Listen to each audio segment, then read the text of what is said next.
Anak-anak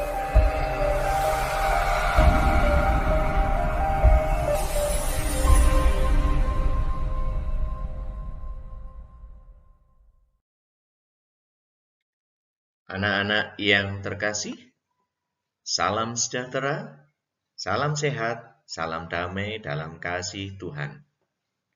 Pada kesempatan hari ini, Patrick ingin menyampaikan pokok bahasan kita hari ini yaitu tentang konsekuensi atas pewartaan Yesus. Di mana ketika Yesus mewartakan kerajaan Allah baik melalui perumpamaan maupun melalui mukjizat, ada sekelompok orang yang mau menerima pewartaan itu, tetapi ada juga kelompok orang yang tidak mau atau menolak pewartaan Yesus itu.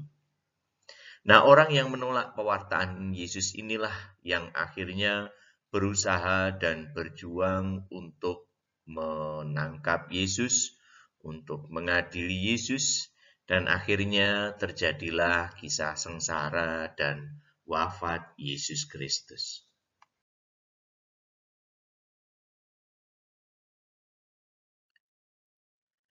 Anak-anak yang terkasih dalam Yesus Kristus, kehadiran Yesus ke dunia untuk mewartakan kabar sukacita kerajaan Allah. Seperti tadi Patrick sampaikan, dalam mewartakan kerajaan Allah ini, ada orang yang mau menerima pewartaan, ada pula yang menolak pewartaan Yesus ini. Nah, mereka yang menerima pewartaan Yesus ini siapa saja? Mereka adalah orang miskin dan sederhana. Mengapa mereka menerima? Karena bagi mereka, Yesus adalah pembela dan penyelamat. Ini bagi orang miskin dan sederhana. Lalu ada juga mereka yang menerima itu adalah para pendosa yang mau bertobat. Karena apa? Karena Yesus berkenan datang kepada mereka. Yesus mau bergaul dengan mereka. Meskipun mereka pendosa, tetapi Yesus berkenan datang dan bergaul dengan mereka, akhirnya terjadilah suatu pertobatan. Kemudian juga kaum wanita dan anak-anak. Mengapa kaum wanita dan anak-anak ini menerima pewartaan Yesus? Karena Yesus berkenan hadir, peduli, dan meninggikan derajat mereka. Karena apa? Selama ini seperti kita ketahui, kaum wanita dan anak-anak pada zaman Yesus itu merupakan kaum yang tidak diperhitungkan. Tetapi Yesus mau hadir, mau peduli, dan bahkan meninggikan derajat mereka. Kemudian yang berikutnya adalah orang-orang sakit. Tentunya orang-orang sakit yang telah disembuhkan oleh Yesus.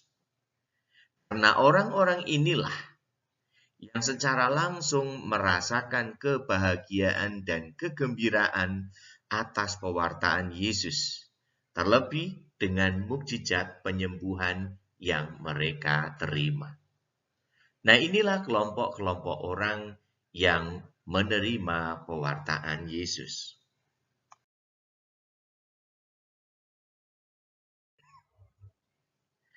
Namun demikian, selain ada kelompok orang yang mau menerima pewartaan Yesus, ada pula orang-orang yang menolak pewartaan Yesus itu. Siapa sajakah mereka yang menolak pewartaan Yesus itu? Yang pertama adalah para imam dan ahli Taurat.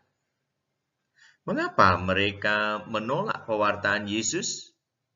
Mereka ini merasa kehilangan wibawa dan bahkan mulai berkurang pengikutnya, sehingga mereka merasa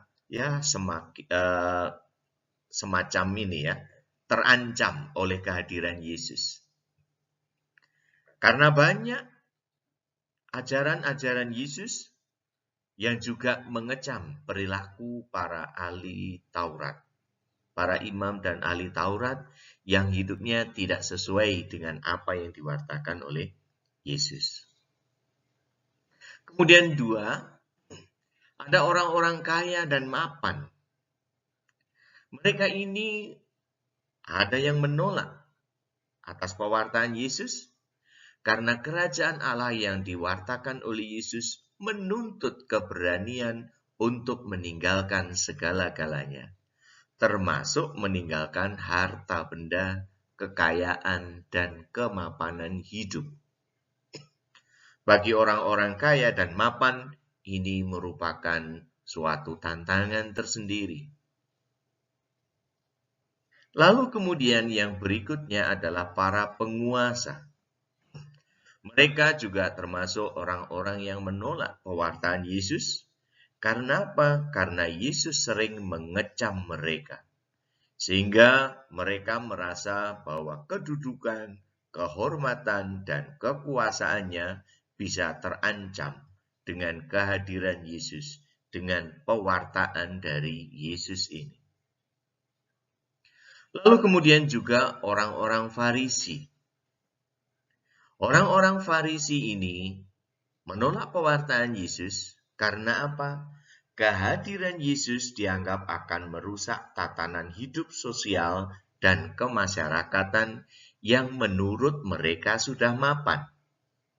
Mapan dalam arti adalah mapan bagi orang-orang Farisi ini. Tetapi belum tentu bagi orang-orang lain, terutama orang-orang miskin, orang-orang menderita, kaum perempuan, dan juga anak-anak.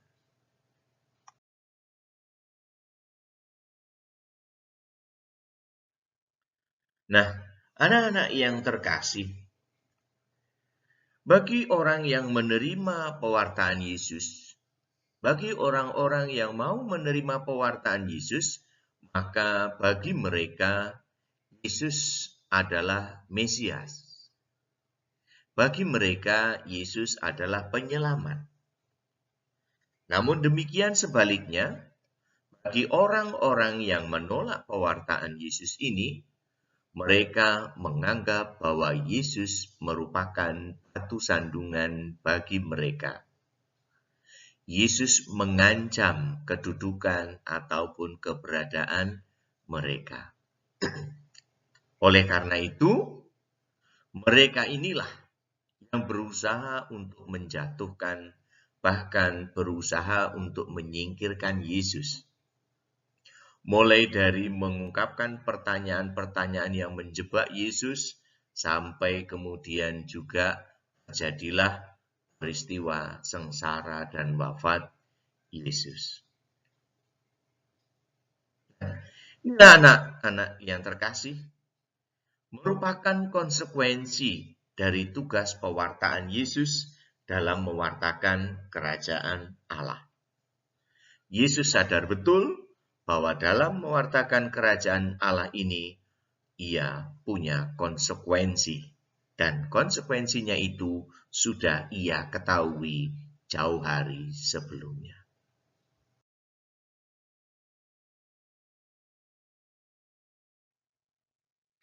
Anak-anak yang terkasih dalam Yesus Kristus, Yesus sangat menyadari akan konsekuensi dari karya pewartaannya untuk mewartakan kabar sukacita kerajaan Allah. Oleh karena itu, ia tetap setia menjalani tugas dari Bapanya ini. Yang pada akhirnya, Yesus mengalami penderitaan, bahkan sampai wafat di kayu salib. Berbicara tentang penderitaan, kita menyadari bahwa penderitaan merupakan bagian yang tak terpisahkan dari hidup manusia. Saya rasa tidak ada di dunia ini manusia yang tidak pernah mengalami penderitaan. Meskipun tingkat penderitaan setiap orang itu berbeda-beda, jenis penderitaannya pun juga berbeda-beda. Nah, dari kenyataan bahwa setiap orang pernah mengalami penderitaan, kita bisa melihat ada pula aneka macam sikap seseorang di dalam menghadapi penderitaannya itu. Ada orang yang bersikap positif dalam menghadapi penderitaannya. Dan orang yang bersikap positif ini biasanya bersikap untuk berusaha tetap tabah. Di dalam menghadapi penderitaannya, ia tetap tabah. Menjalaninya dengan sabar dan tegar. Lalu kemudian juga orang yang bersikap positif terhadap penderitaannya, dia tetap mampu untuk mendekatkan diri kepada Tuhan. Tidak protes kepada Tuhan, atau bahkan juga tidak menghujat Tuhan. Namun demikian, ada pula yang bersikap negatif di dalam menghadapi penderitaannya itu. Dan orang-orang yang bersikap negatif ini biasanya dia akan cepat atau mudah untuk putus asa. Ya? Lalu kemudian atas penderitaan yang dialaminya, ia cenderung untuk menyalahkan diri sendiri ataupun juga menyalahkan orang lain. Bahkan bisa jadi dia menyalahkan Tuhan. Dia protes kepada Tuhan. Tuhan, mengapa engkau buat aku menderita seperti ini? Jadi justru tidak mampu mendekatkan diri pada Tuhan, tetapi menyalahkan Tuhan.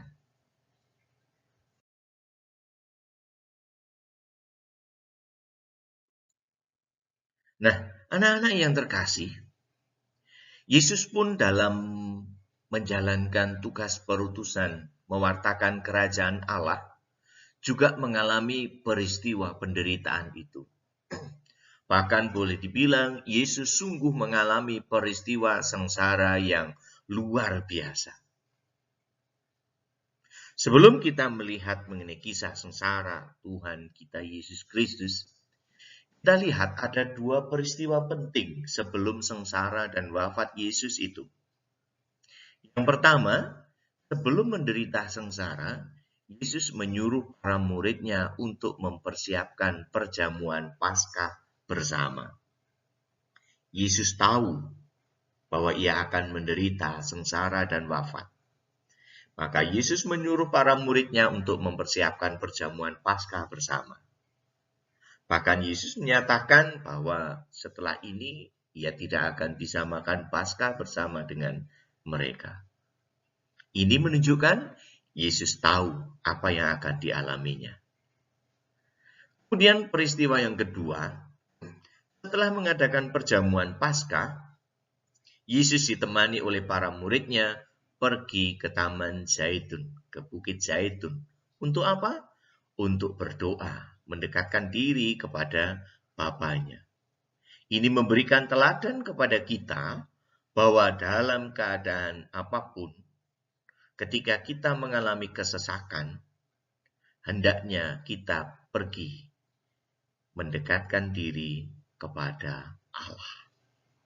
Ini teladan yang diberikan Yesus kepada kita semua ketika ia mengalami ataupun mengalami kesesakan ketika menjelang sengsara dan wafatnya. Nah, anak yang terkasih, setelah dua peristiwa penting itu, peristiwa sengsara Yesus dimulai. Sejak mulai dari Yesus dikhianati oleh muridnya, lalu kemudian ditangkap, diadili, ya, kemudian dimahkotai duri, lalu diputuskan untuk dihukum, disalib, lalu memikul salibnya sendiri menuju Golgota, dan bahkan sampai akhirnya ia harus wafat di atas kayu salib. Anak-anak yang terkasih, Yesus sungguh mengalami penderitaan yang tiada taranya ini.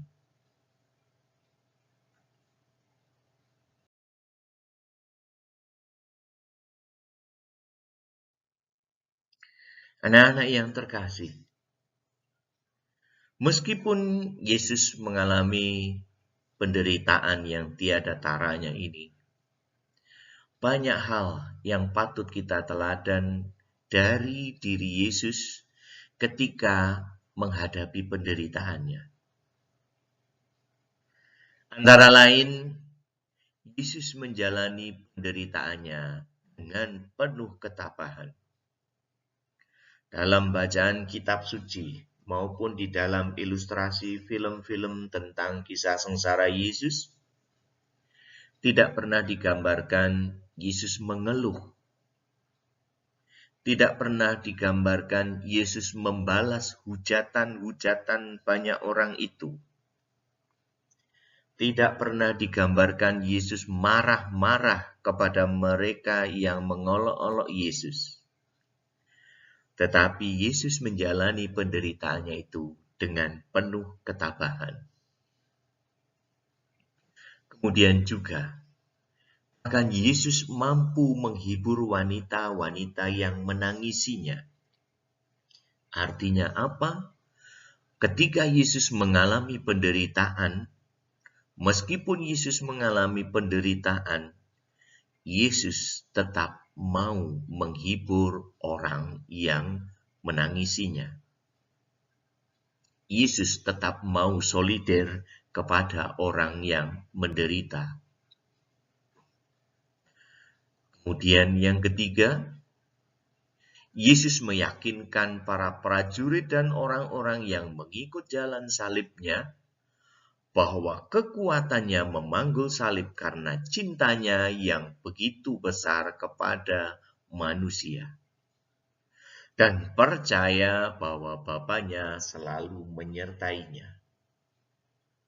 Jadi, anak-anak yang terkasih, keteladanan yang ketiga ini apa? Di tengah penderitaan seperti apapun, Yesus mengajarkan kepada kita harus percaya bahwa Tuhan selalu menyertai kita. Anak-anak yang terkasih, Yesus begitu kuat menjalani penderitaannya. Karena apa? Karena Yesus memiliki tujuan yang jelas. Tujuannya apa? Mewartakan kerajaan Allah. Oleh karena itulah Yesus bertanggung jawab dan rela berkorban. Demi apa? Demi menyelamatkan manusia dengan mewartakan kerajaan Allah itu.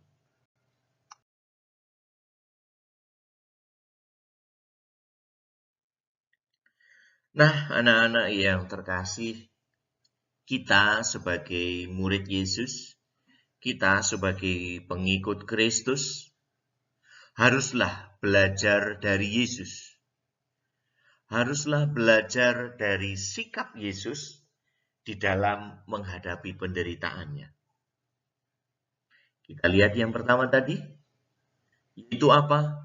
Dalam menghadapi penderitaan yang kita alami, kita hendaknya tetap tabah dan disertai sikap penyerahan diri kepada Tuhan.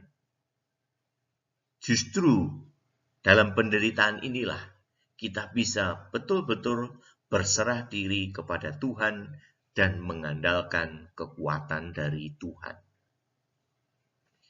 Kemudian yang kedua, seperti halnya Yesus, kita diajak untuk solider terhadap mereka yang miskin, mereka yang menderita, tertindas, dan yang membutuhkan pembebasan dalam hidupnya.